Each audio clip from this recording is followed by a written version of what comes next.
এই ফাউন্ডেশনে যারা কাজ করে কেউই চায় না আমাদের কোনো আহত পরিবার অথবা শহীদ পরিবার কোনো রকম হয়রানির শিকার হোক।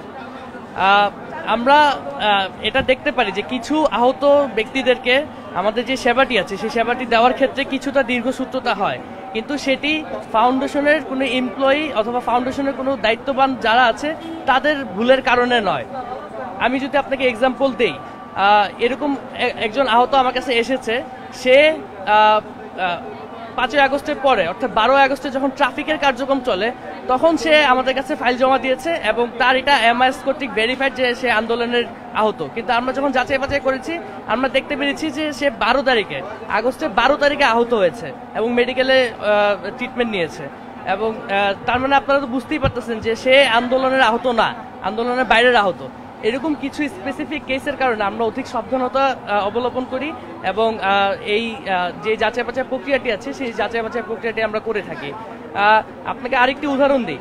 একজন আহত আমার কাছে এসেছে, শুধুমাত্র তার হাতে একটা দাগ, কালো দাগ, সেটা নিয়ে সে আমার কাছে এসেছে যে সে আন্দোলনের আহত, সে আন্দোলনে পুলিশের লাঠি চার্জ খেয়েছে, তার কারণে তার হাতে এই দাগটি হয়েছে। কিন্তু সে কিন্তু তার নর্মাল জীবন সুন্দর মতো পরিচালনা করতে পারছে। আমাদের ফাউন্ডেশনের যে প্রধান লক্ষ্য সেটা হলো যাদের এখন ইমার্জেন্সি ভিত্তিতে যাদের আমাদের সেবাটি প্রয়োজন তাদের কাছে আমরা যত দ্রুত সম্ভব সেবা পৌঁছে দিব। আপনারা এখানে আরো অনেক আহতরা আছে, আমরা কিন্তু কাউকে ডাক দিই নেই, তারা এসেছে এই কথা শুনে এখানে এসেছে, তাদের কাছেও জিজ্ঞাসা করতে পারেন, তারাও আমাদের ফাউন্ডেশন থেকে সেবা নিয়েছে।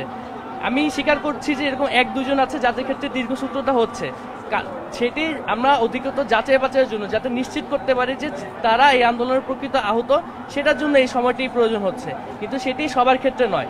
গুটি কয়েকজনকে আপনারা আন্দোলনের আহতদের প্রতিনিধি বানালে সেটি আসলে যারা আন্দোলনে আহত হয়েছে তাদের অমর্যাদা করা হবে। আপনারা ম্যাচ জায়গাতে যান, হসপিটালগুলোতে যান, সেখানে যে জুলাই শহীদ স্মৃতি ফাউন্ডেশনের ব্যাপারে জিজ্ঞাসা করেন, দেখেন তারা কি মতামত করে। যারা ফাউন্ডেশনের সামনে এসে অথবা বিভিন্ন জায়গায় মানববন্ধন করে থাকে তাদের দিকে না তাকিয়ে যারা রিয়েল আহত, যারা হসপিটালে এখনো ভর্তি আছে তাদের কাছে যান, তাদের থেকে মতামত নিন, আপনারা সত্যটা যাচাই করতে পারবেন।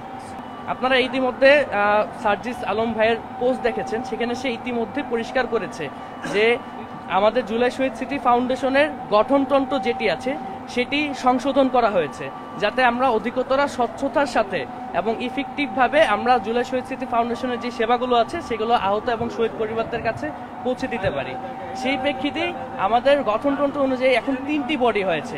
একটি হলো গভর্নিং বডি, একটি হলো এক্সিকিউটিভ বডি এবং আরেকটি হলো সাধারণ পরিষদ বডি।